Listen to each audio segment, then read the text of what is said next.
satu-satunya terjadi penyiksaan itu memang dari foto dari keluarga tentang kondisi jasad korban. Jadi mungkin di teman-teman juga sudah beredar foto rata-rata traumanya itu ada di sebelah kiri ya. Jadi mulai dari pinggangnya, belakangnya, dan juga kemudian bagian depannya gitu.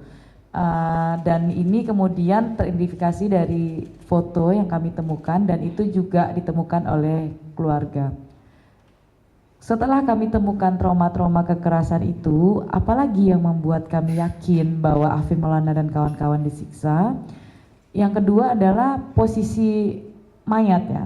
Jadi kalau teman-teman tahu mayat Afif Maulana itu ditemukan di bawah jembatan Kuranji. Di bawah jembatan Kuranji ada 2 jembatan di situ. Kalau kita dari Polsek Kuranji maka di bawah jembatan sisi kiri. Nah, di bawah jembatan Kuranji itu mayat Afif itu telentang teman-teman dengan posisi seperti ini. Dan saat itu air hanya sekitar 50 cm di bawah betis orang dewasa. Itu fakta-fakta yang kami temukan dan ketika kami melihat ketinggian jembatan ke bawah, kami memperkirakan bahwa kalau dia lompat atau dia jatuh dari atas jembatan maka kondisinya akan lebih remuk. Nah, itu perkiraan yang kami kami klarifikasi dari keluarga. Yang ketiga, kenapa kami sangat yakin? Kami juga bertemu dengan anak-anak lainnya yang juga terlibat dalam peristiwa tragedi Batang Kuranji itu, jembatan Kuranji pada sekitar pukul 4 dini hari tanggal 9 Juni, waktu itu malam minggu teman-teman. Jadi teman-teman yang lain saja kami menemukan 7 orang, 5 orang diantaranya anak, 2 orang dewasa. Kami berjumpa dengan mereka, kami menemukan tanda-tanda kekerasan di tubuh mereka. Ada yang bekas kemudian sulut rokok, ada yang kemudian bekas dilecut dengan rotan begitu, dan ada bekas tendangan begitu. Dan kami mengidentifikasi semua cerita mereka tentang apa yang mereka alami dalam tragedi jembatan Kuranji. Sudah 3 alasan yang saya kemukakan, saya lahir ke alasan keempat, kenapa LBH Padang sangat yakin ada dugaan penyiksaan itu. Yang berikutnya adalah dari pengalaman kami menangani kasus-kasus penyiksaan, ada berbagai metode yang kemudian dilakukan terus-menerus oleh kepolisian dalam mengeliminir ya fakta-fakta soal penyiksaan. Apa yang kami temukan dari cerita keluarga sejak awal ketika keluarga datang ke Polsek Kuranji ingin melihat mayat Afif Maulana, keluarga diminta kemudian menandatangani surat tidak menuntut apa-apa. Itu sudah menjadi modus. Lalu kemudian keluarga diminta mengatakan bahwa anaknya ini adalah pelaku tawuran. Ini meninggal karena tawuran begitu. Langsung di framing. Jangan diangkat ini karena ini aib. Jadi selalu ada pembicaraan itu di awal sejak di Polsek Kuranji ketika akan bertemu mayat Afif. Lalu kemudian bilang gak usah diotopsi. Yakinkah diotopsi karena ini nanti jadi aib bagi keluarga karena anaknya pelaku tawuran begitu. Jadi dihalang-halangi. Yang berikutnya ketika sepakat otopsi, ketika keluarga dikatakan bahwa otopsinya di Bayangkara saja, rumah sakit polisi ya, jangan ke M Jamil karena di M Jamil berbayar. Kalau di Bayangkara gratis. Akhirnya keluarga tetap pilih di Bayangkara. Awalnya keluarga ingin di M Jamil.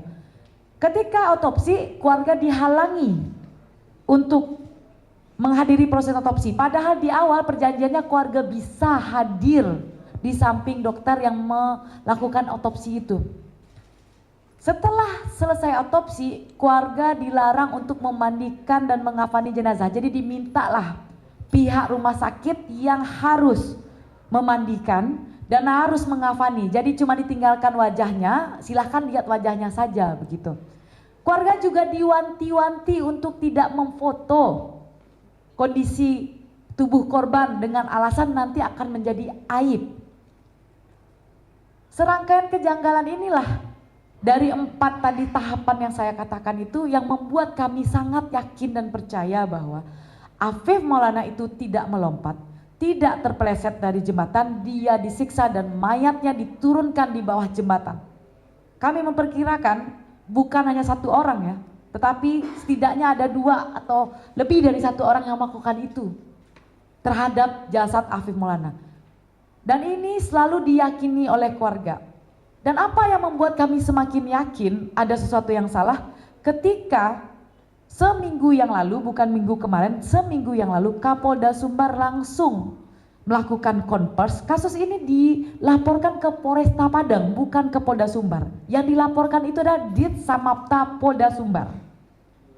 Lalu langsung diambil alih oleh Kapolda. Di dalam konversnya itu statement akhirnya mengatakan kami dihakimi, kami kemudian dikatakan bersalah, nama baik kami dicemarkan, ada serangkaian upaya untuk menjelekkan nama kepolisian, dan ini sudah terjadi trial by the press.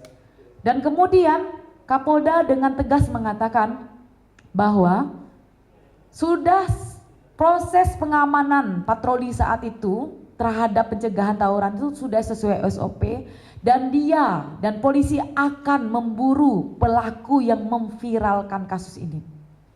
Disitulah kami semakin tersentak sebagai penasihat hukum, pasti ada kesalahan besar yang ditutupi dari kasus ini.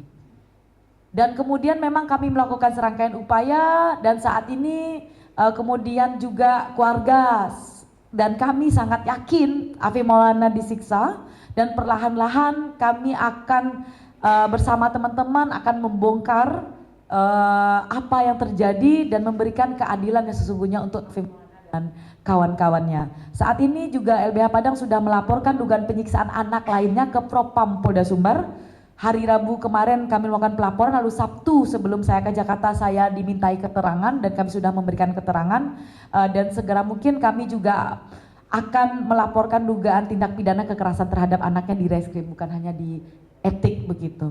Saya pikir begitu saja dari saya kembalikan ke Fadil. Ya, baik, terima kasih Mbak Indira. Mungkin sebelum kita beralih ke narasumber lain, ada perkembangan lebih lanjut, misalnya konferensi pers yang dilakukan oleh Kapolda Sumbar pada 30 Juni kemarin yang menyatakan akan menutup kasus.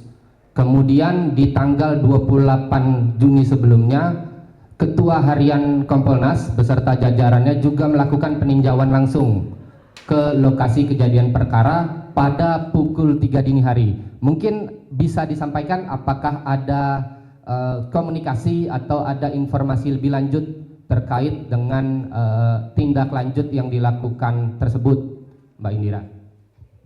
Jadi teman-teman, ketika keluarga korban dan kami sebagai pendamping dihakimi dengan perkataan trial by the press itu, kami memang langsung berkoordinasi dengan KPAI dan juga Kompolnas.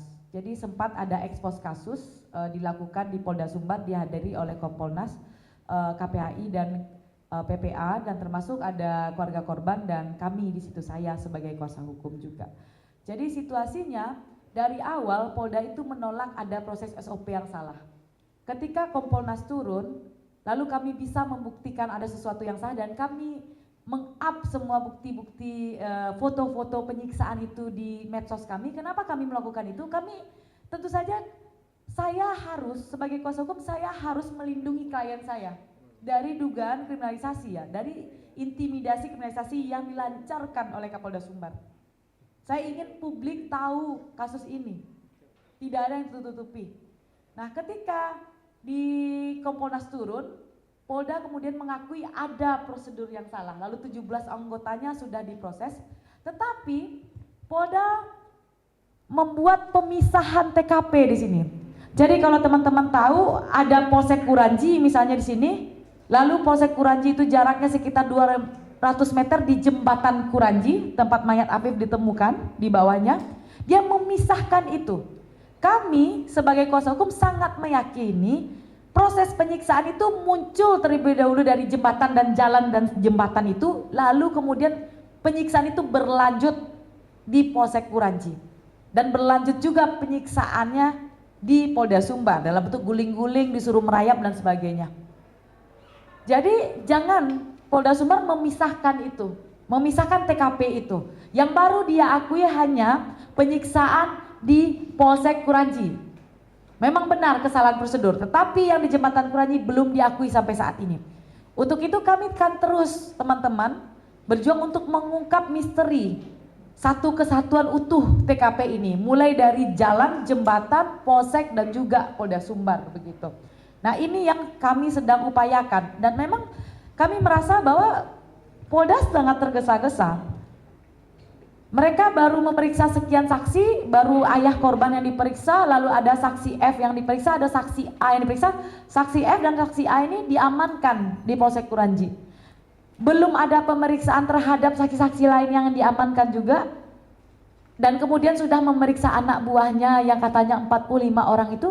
Lalu bagaimana mungkin dengan hanya memeriksa sekian orang itu belum tahu utuh ceritanya, polisi tiba-tiba sudah ambil kesimpulan lompat, sudah ambil kesimpulan kepleset, atau sudah ambil kesimpulan kemudian kasus ini adalah tidak ada dugaan tindak pidananya. Di situ kami merasa sangat aneh teman-teman begitu. Biasanya polisi kan tidak tergesa-gesa, dia akan mencari semua orang yang terlibat, yang tahu, yang mengalami gitu. Sehingga dia tahu apa yang terjadi secara detail tentang kejadian yang terjadi pada malam itu. Tetapi tidak, dari awal defensifnya Polda Sumbar, dari awal sikap benar-benar berperang opini ya terkait situasi ini sangat terasa di Padang, dan ini semakin meyakinkan kami bahwa ada sesuatu yang salah dalam kejadian 9 Juni 2024 dari sejak Simpang Ampang Durian Tarung hingga kemudian Jembatan Kuranji dipindah ke Polsek Kuranji dan dipindah ke Polda Sumbar. Itu yang kami yakini saat ini, dan ingat kami tidak pernah sebagai kuasa hukum dan keluarga merubah-rubah statement kami. Polda beberapa kali merubah-rubah statement di dalam pernyataannya, dan kami dari awal sampai hari ini kami tidak pernah merubah statement kami soal dugaan penyiksaan Afif Maulana dan kawan-kawannya.